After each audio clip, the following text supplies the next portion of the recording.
मागील भागात माधुरीचा रवी सोबत तर रीनाचा हिमांशू सोबत साखरपुडा होतो। त्यावेळी हिमांशू रीनाला विचारून खात्री करून घेतो की हे लग्न तिच्या मर्जीनेच होत आहे। रात्री बेडवर पडून रीना हिमांशूचा विचार करत असते, तर इकडे रीनाच्या विचारात गुंग असलेल्या हिमांशूला आरुषी आणि समीर चिडवत असतात। सकाळी उठल्यावर आई आणि माधुरी रीनाला नवरीबाई म्हणून चिडवतात, पण त्यावेळी रीनाचा गोंधळलेला चेहरा आई बघते। आईला रीना सोबत काहीतरी बोलायचे असते, त्यामुळे त्या तिला फ्रेश होऊन खाली येण्यास सांगतात। आता पुढे, आई दीदी गेली का ग ऑफिसला? रीना फ्रेश होऊन खाली आली, पण तिला माधुरी घरामध्ये दिसली नाही, म्हणून तिने आईला विचारले। हो आत्ताच गेली, आई किचन मधून बाहेर येत म्हणाली। तुला कॉलेजला सुट्टी आहे हे माहित आहे, पण तू अभ्यास करण्यासाठी लायब्ररीमध्ये जाणार आहेस ना?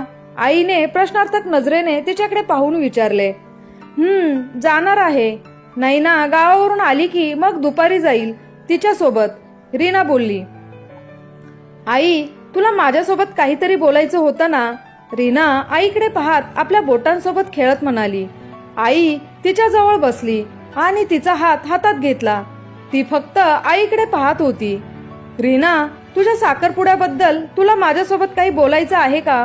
आई तिच्या हातावर हात फिरवत म्हणाली। रीना काही न समजल्यासारखं आईकडे बघत होती। अगं म्हणजे खरं खरं सांग, तुला हिमांशू मनापासून आवडला आहे का? हो मला हिमांशू मनापासून आवडला आहे आई, तू नको काळजी करूस, रीना आईकडे बघून तिचे हात घट्ट पकडून म्हणाली। अगं आई आहे मी तुझी, मला तुझी काळजी वाटणारच ना। आणि तू काही वेळापूर्वी ज्या पद्धतीने अडखळत बोललीस त्यामुळे विचार केला की तुझ्यासोबत बोलून घ्यावं, बाकी काही नाही। आई तिच्या डोक्यावरून प्रेमाने हात फिरवत म्हणाली। अगं सगळं कसं अचानक घडलं ना, त्यामुळे बाकी काही नाही, रीना हसत म्हणाली। रीना जसं तुला हे सगळं अचानक वाटते तसं हिमांशूलाही वाटत असेलच ना, त्याच्यासाठीही हे सगळं नवीनच आहे। तुम्ही दोघांनीही एकमेकांसाठी वेळ द्यायला हवा, एकमेकांना समजून घ्यायला हवं। रीना बायको म्हणून तू त्याच्या पाठीशी खंबीरपणे उभी राहत जा, त्याला समजून घे, आणि नवरा म्हणून तू त्याला सगळे अधिकार दे, त्याच्यावर अन्याय होऊ देऊ नकोस। समजतंय ना मी काय बोलते ते? आई आपल्या भुवया उंच करून तिच्याकडे पाहत म्हणाली। रीना पण डोळ्यांनीच हो म्हणाली। दोघांनीही एकमेकांना सांभाळून घेत हळूहळू तुमचा संसार आणि नातं दोन्हीही फुलेल याची मला खात्री आहे। आणि आता तुझा हा बालिशपणा अल्लडपणा कमी कर जरा, आई रीनाला चिडवत तिच्याकडे पाहून हसत म्हणाली। आई मी काय बालिश आहे का? जा बाई, मी नाही बोलत तुझ्यासोबत आता। तसं रीना गाल फुगवून आईकडे तिरकी होऊन बसली आणि दुसरीकडे बघू लागली। लाडोबा ग तो माझा, असं म्हणून आईने तिला गुदगुल्या केल्या। तसं रीना जोरात हसायला लागली। आज तर खूपच खसखस पिकली, दारातून आत येत नैना म्हणाली। तिला पाहून रीनाला खूप आनंद झाला। हिला तुझ्या साखरपुड्याबद्दल माहित आहे का? आईने रीनाच्या कानात हळूच विचारले। रीनाने नकारार्थी मान हलवली। बरं मी सांगते, आई बोलली। नाही नको मी सांगते, रीना बोलते। अगं मी सांगते ना। नाही मी सांगते ना। आई आणि रीना दोघी एकमेकींशी बोलत असतात। नैना हाताची घडी घालून त्यांच्याकडे पाहत उभी होती। बरं आता सांगा कुणीतरी काय झाले? बच्ची की जान लोगे क्या? नैना उत्सुकतेने नौटंकी करत बोलली आणि तिघी जोर जोरात हसायला लागल्या। नैना बस बाळा, आजी बरी आहे ना तुझी? आईने विचारले। हो बरी आहे आता, आम्ही तिला इकडेच घेऊन आलो आहे, नैना चेअरवर बसत म्हणाली। रीना सांग ना काय सांगणार होतीस ते? दीदीचा साखरपुडा कसा झाला? नैना रीनाकडे आणि आईकडे पाहत म्हणाली। अगं दीदीचा आणि रीनाचाही साखरपुडा एकदम छान झाला, फक्त तू नव्हतीस, आई नैनाकडे पाहत हसत म्हणाली। काय? रीनाचा साखरपुडा? कधी, कसा आणि कोणासोबत? नैना मोठ्याने ओरडत उठून उभी राहिली आणि डोळे मोठे करून आश्चर्याने दोघींकडे आळीपाळीने बघत म्हणाली। अगं हो जरा हळू, रीना तिचा हात पकडून तिला परत खाली बसवत म्हणाली। हळू काय हळू, अगोदर सांग मला सगळं कसं झालं ते, नैना उभी राहत बोलली। अगं तू आम्हाला बोलू देणार आहेस की नाही? रीना तिच्याकडे पाहत म्हणाली। हा बोल लवकर, नैना खाली बसत बोलली। आई आणि रीना तिला घडलेला सगळा प्रकार सांगतात। काकू रीनाला हिमांशू आवडतो, सॉरी हिमांशी जिजू आवडतात, आणि मॅडम लग्नाला पण तयार आहे। नैनाने आईच्या मानेभोवती हात गुंफून नौटंकी स्वरात बोलली, मग आता कॉलेजमधली मुले देवदास बनून फिरणार तर, कारण आपली रीना लग्न करते ना. नैना रीनाकडे पाहून हसत म्हणाली, का ते? आई नैनाच्या खांद्यावर हात ठेवत म्हणाली, काकू, मागे काही कॉलेजच्या मुलांनी रीनाला प्रपोज केलं होतं. तेव्हा हिने ज्यांनी ज्यांनी प्रपोज केले ते सगळ्यांचे गाल लाल केले होते. त्यामुळे कॉलेजची मुलं रीनासोबत बोलायला पण घाबरतात आणि रीनामुळे मलाही सगळे घाबरतात. बरेच जण तर तिला कॉलेजची लेडी डॉन म्हणतात आणि तरीही ती सर्वांनाच आवडते. नैना हसत हसत आईला सांगत होती. तिचं बोलणं ऐकून आईही मोठमोठ्याने हसायला लागली. काय मग लेडी डॉन? असं बोलून आई पुन्हा हसायला लागल्या. रीना नैनाकडे रागाने डोळे मोठे करून पाहत होती. थांब, तुला बघतेच आता, असं म्हणून रीना नैनाच्या मागे पळत होती. त्या दोघी सोपा आणि आईभोवती फेऱ्या मारत होत्या. शेवटी थकल्यामुळे दोघीही पुन्हा आई जवळ आल्या. आईच्या खांद्यावर मान ठेवून त्यांनी आईला मिठी मारली. आई हसून त्यांच्याकडे बघत होती. तसं त्या दोघीही हसायला लागल्या. बस झाला आता, आपल्याला लायब्ररीमध्ये जायला उशीर होईल. चल नैना, निघायचं का आपण? रीना नैनाकडे नजर फिरवत म्हणाली. आईने पटकन त्या दोघींना नाश्ता दिला. त्यानंतर रीना आणि नैना दोघीही लायब्ररीमध्ये जायला निघाल्या. हिमांशू ऑफिसला जाण्यासाठी तयार होऊन खाली आला. सगळेजण नाश्ता करण्यासाठी बसलेले होते. गुड मॉर्निंग एव्हरीवन, हिमांशूने सगळ्यांकडे नजर फिरवत म्हटलं. पप्पा, तुमचं त्या जपानच्या नवीन क्लायंट सोबत बोलणं झालं का? किती वाजता येणार आहेत ते? हिमांशू त्याच्या पप्पांकडे बघत म्हणाला. 10:30 वाजेपर्यंत येतील. खूप महत्वाची मीटिंग आहे आपली. हा प्रोजेक्ट आपल्या कंपनीसाठी खूप महत्वाचा आहे. प्रेझेंटेशन तयार आहे का तुझं? पप्पांनी विचारलं. हो, तयार आहे, हिमांशू नाश्ता करत बोलला. तुमचं हे ऑफिसचं काम नेहमीच आहे, नाश्ता करा अगोदर, हिमांशूची आई ममता बोलल्या. अर्जुन, हिमांशूला जास्त कामाचा लोड देऊ नकोस. त्याचं लग्न ठरलंय आता. मुलांचं फिरण्याचं वय आहे, त्यांना जरा आनंद घेऊ दे. तू आणि समीर काही दिवस सांभाळून घ्या, आजी सगळ्यांकडे पाहत म्हणाली. अरे दादू, वहिनीला फोन केलास की नाही अजून? आरू हिमांशूकडे पाहून हसत म्हणाली. हिमांशूने आरुषीकडे डोळे विस्पारून बघितलं. तसं समीर आणि आरुषी पुन्हा हसू लागले. अरे वा, रीनाचा नंबर आहे का तुझ्याकडे? आई हिमांशूकडे बघत म्हणाली. हिमांशूला काय बोलावं ते समजत नव्हतं. तोच त्याला जोराचा ठसका लागला. त्याची स्थिती बघून सगळेजण गालातल्या गालात हसत होते. हिमांशूला तर अजूनच लाजल्यासारखे झाले. अरे दादू, किती लाजतोस तू? गाल बघ, लाजून लाजून लाल झालेत. मुली लाजताना पाहिल्या होत्या, पण मुलंही लाजतात आज पाहायला मिळाले. आरुषी हिमांशूच्या गालाला हात लावत बोलली. ही आरू पन्ना कुठेही काहीही बोलते, कशाचं भानच नाही तिला. हिमांशूने तिच्याकडे रागाने बघून मनात म्हटलं आणि नकारार्थी मान हलवली. दादू, तू काय कर, आज संध्याकाळी वहिनीला मस्त फिरायला घेऊन जा, हो की नाही ग आई? आरुषी हिमांशूला डोळा मारत म्हणाली. हो हो हिमांशू, तुम्ही फिरून या, आई बोलली. अरे हिमांशू, ते तुमचं मुलांचं असतं ना, ते काय म्हणतात त्याला, लॉंग ड्राईव्ह की काय? तुम्ही दोघे त्याला जा, आजी हिमांशूकडे पाहून हसत म्हणाली. आजीचं बोलणं ऐकून सगळे मोठमोठ्याने हसायला लागले. त्यांचं बोलणं ऐकून हिमांशू मात्र लाजून लाजून चूर झाला होता. त्याने पटकन आपला मोबाईल उचलला आणि ऑफिसला जाण्यासाठी पळतच बाहेर निघून आला. अरे दादा, मला घेऊन जा, असं म्हणून समीरही त्याच्या मागे पळाला. हिमांशू त्याच्या स्पोर्ट्स कारमध्ये ड्रायव्हिंग सीटवर येऊन बसला. समीरही पळत येऊन त्याच्या बाजूच्या सीटवर बसला. ब्रो, आज तू काय मला घरीच ठेवून जाणार होतास की काय?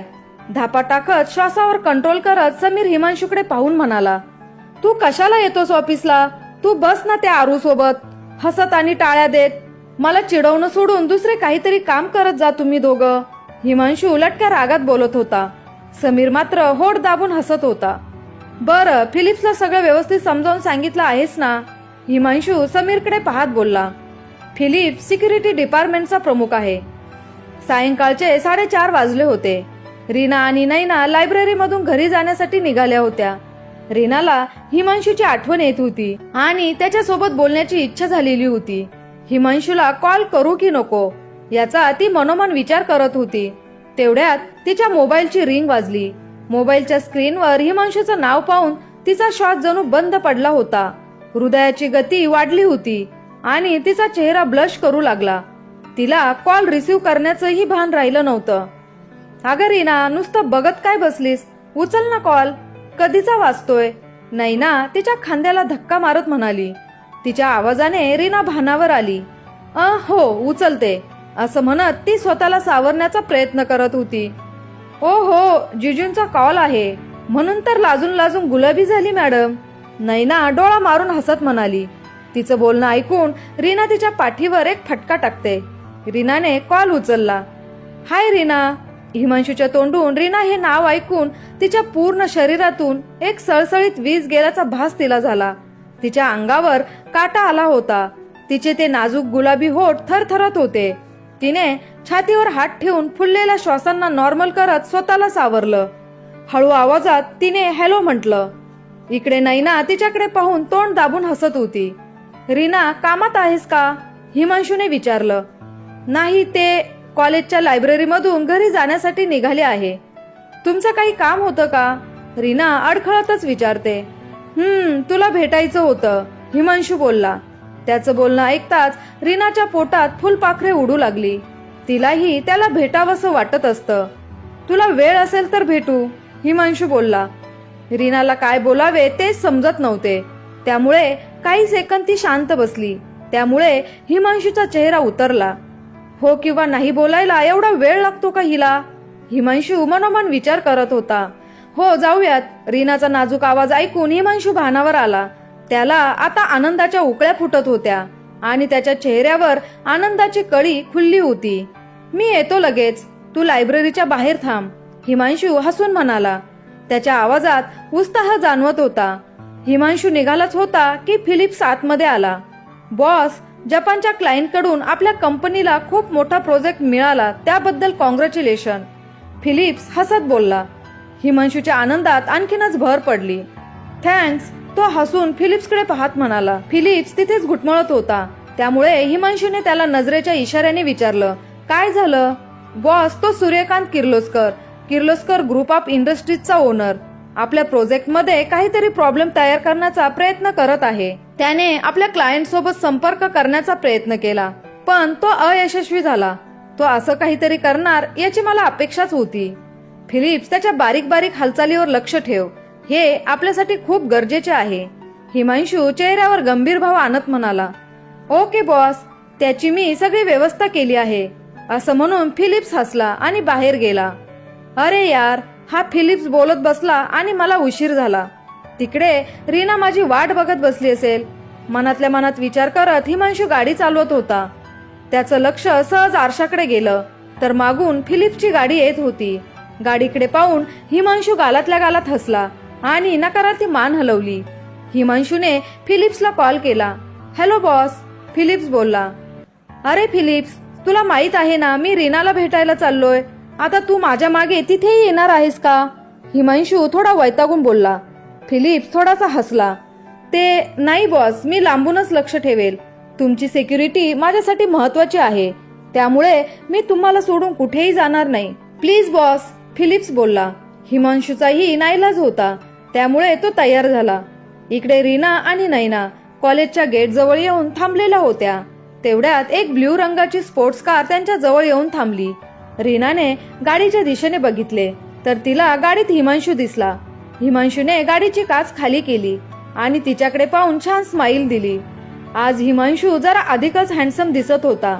त्याचे ते सिल्की केस, काळेभोर डोळे, लांबसडक नाक आणि त्याची ती किलर स्माइल. रीना त्याला बघून घायाळ झाली. तिच्या हृदयाचे ठोके इतके वाढले होते की हृदय उड्या मारत बाहेर येते की काय असं तिला वाटत होतं. चेहरा नॉर्मल करून ती त्याच्याकडे पाहून हसली. अरे यार, रीना कसला हँडसम आहे यार हा, नैना रीनाच्या कानात बोलते. रीना तिच्याकडे रागाने पाहून तिचा हात जोरात दाबते. ओ ओ रीना यार, दुखतय ना, नैना जरा ओरडत म्हणाली. तोपर्यंत हिमांशू खाली उतरून त्यांच्या समोर येऊन उभा राहिला. हाय जीजू, नैना बोलली. हॅलो, हिमांशू एकदा रीनाकडे आणि एकदा नैनाकडे पाहत बोलला.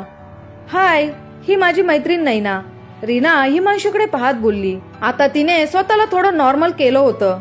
मग कसा चाललाय स्टडी, हिमांशूने नैनाकडे पाहून विचारलं. एकदम छान, नैना हसत बोलली. अगं रीना, निघते मी आता, घरी जायला उशीर होतोय आई वाट पाहत असेल असं बोलून नैनाने दोघांना बाय केले. जाता जाता तिने रीनाकडे पाहून डोळा मारला आणि निघून गेली. रीना तिच्याकडे डोळे विस्फारून बघत होती. त्यांच्याकडे बघून हिमांशू गालातल्या गालात हसत होता. रीनाला आता ऑकवर्ड वाटत होतं. हिमांशूने गाडीचा दरवाजा उघडून रीनाला बसण्याचा इशारा केला. मग तोही ड्रायव्हिंग सीटवर येऊन बसला. रीनाकडे बघून निघायचं का असं हसून विचारलं. रीनाने फक्त मान हलवली. कुठे जायचं? हिमांशूने रीनाकडे पाहून विचारले. रीना अजूनही त्याच्याकडेच बघत होती.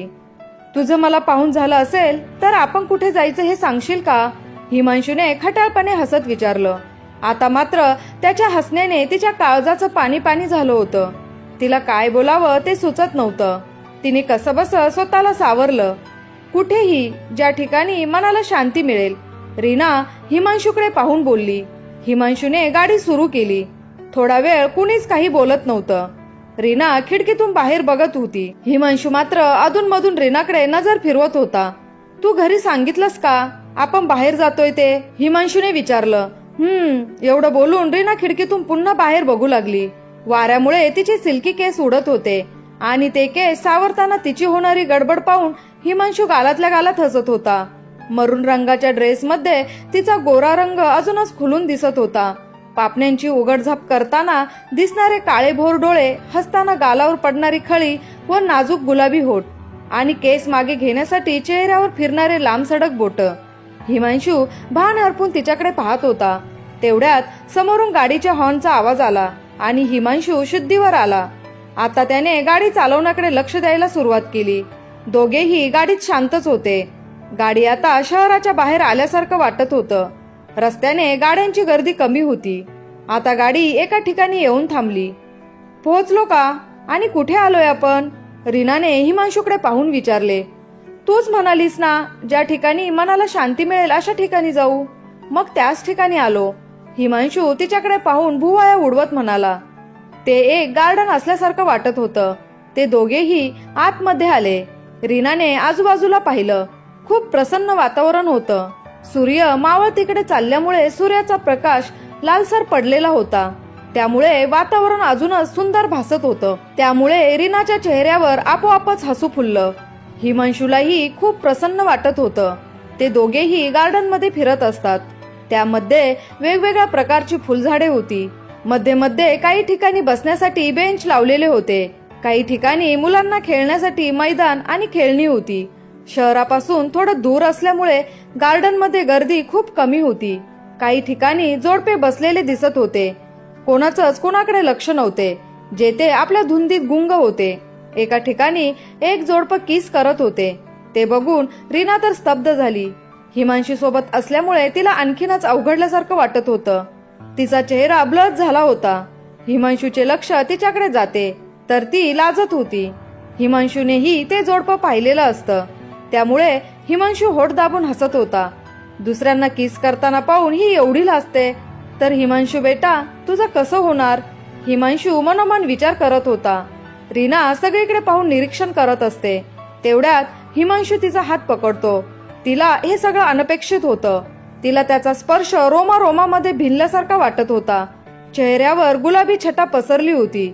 त्याने तिचा हात पकडला होता. फक्त याच गोष्टीने तिच्या हृदयात शेकडो तारा छेडल्या गेल्या होत्या. ती स्वप्नात रममान झाली होती. रीना, त्याच्या आवाजाने ती वर्तमानात आली. अगं तिकडे नाही, इकडे जायचं आहे आपल्याला. हिमांशू हातानेच उजवीकडे इशारा करतो आणि दोघेही तिकडे जातात. हिमांशूने तिचा हात अजूनही पकडलेला होता. रीना मान खाली घालून चालत होती. हिमांशू एका ठिकाणी येऊन थांबला आणि तिचा हात सोडला.